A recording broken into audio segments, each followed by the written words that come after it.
So, what if I told you that one of the biggest literary puzzles in history, one that has stumped people for centuries, is packed into just 10 words?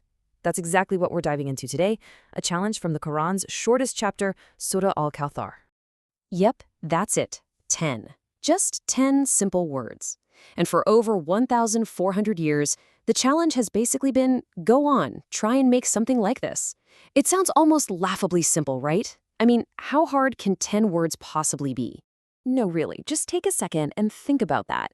Could you, right now, on the spot, come up with a 10-word sentence that people would still be talking about, reciting, and analyzing over 1,000 years from now? That's the real mystery we're going to unravel. Now, if you go online and look up why this chapter is considered a miracle, you're going to find a ton of stuff about math. But as you're about to see, the true genius here isn't some hidden numerical code. First things first, let's clear the air and bust a few of the most popular myths. It's true. The most common explanations you'll find floating around the internet are all based on these really neat-sounding mathematical patterns.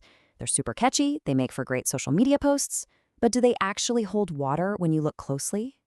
Okay, so here are the greatest hits.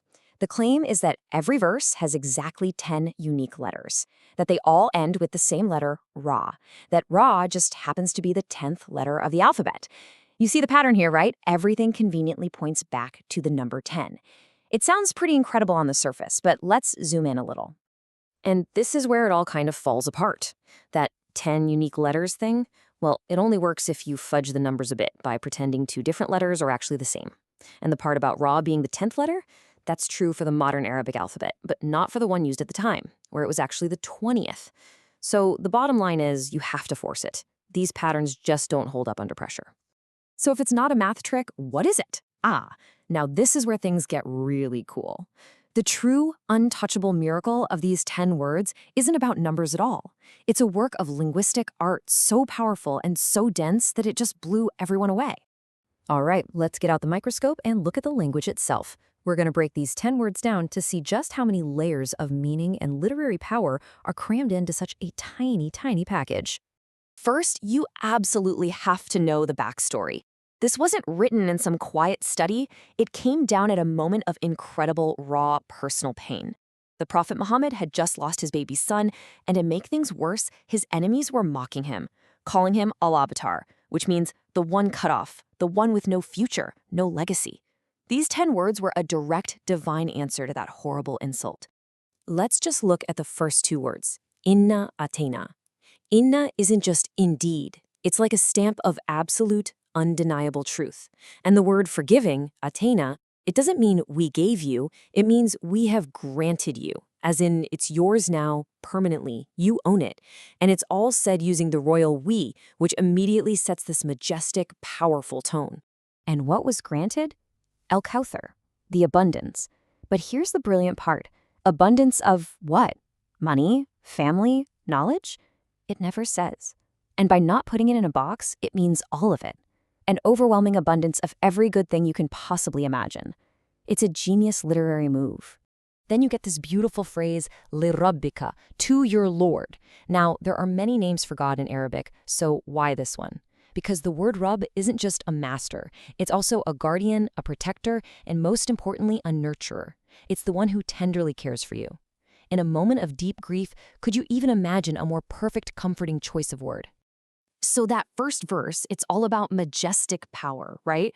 We, the ultimate authority, have granted you this immense gift. It's coming from a place of supreme strength. And then, bam, the tone does a complete 180. It shifts from that grand royal we to the incredibly personal and close your Lord. This is a sophisticated rhetorical device called iltifat, a sudden shift in pronoun. In a heartbeat, the message goes from a cosmic declaration of power to a soft, intimate whisper of comfort. It's just wow. And finally, we come back to that ugly word al-abtar, the one cut off. The chapter takes that exact insult, the very source of the pain, and masterfully flips it. The final verse declares that no, in fact, your enemy, he is the one who is truly cut off. It takes a personal insult and transforms it into a powerful, timeless prophecy.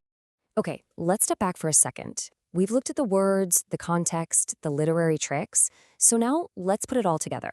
If you wanted to try and create something like this, what would you actually have to do? What's the full checklist? All right, here's your to-do list. Ready? You need to write something that is exactly 10 words long, split into 3 short verses. Oh, and within those 10 words, you have to use 4 words that are completely unique, never used before or after in a book of over 70,000 words. You've got to weave in dozens of rhetorical devices, plant a prophecy about the future that will come true, and make sure each verse rhymes perfectly without sounding forced. But wait, there's more. This can't be something you worked on for weeks. It has to be a spontaneous, perfect response to a real-life tragedy delivered in public in one take with 0 edits. And the real kicker, you have to do it all as someone who is known to have never had any literary training. So good luck with that. And maybe the most mind-bending part of this whole thing is that prophecy.